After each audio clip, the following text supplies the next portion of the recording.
हाँ, यदि कभी मुझे किसी के लिए प्रार्थना में कामयाबी मिली है, कामयाबी, अपनी बात बता रहे हैं, यदि कभी मुझे प्रार्थना में कामयाबी मिली है तो यह तब मिली है, वो तब मिली है जब मैं उनके साथ संगति में प्रवेश कर सकता था।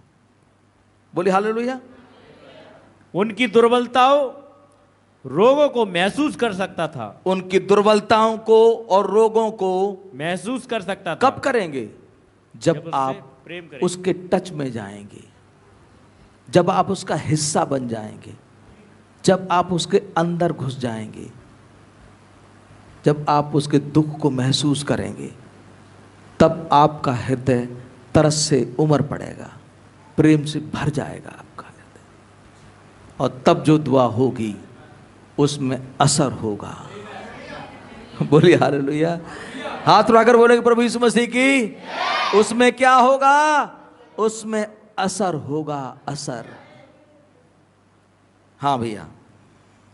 उनकी दुर्बलता और रोगों को महसूस कर सकता था, उनकी हालत को महसूस कर सकता था।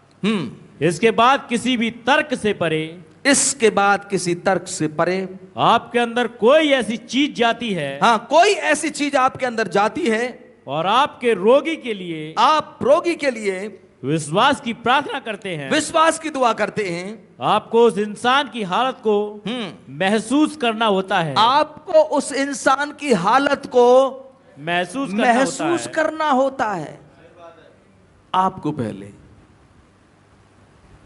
हाँ भैया पढ़े। आपको उससे सहानुभूति रखनी होती है। आपको पता है कि यीशु मसीह रोए?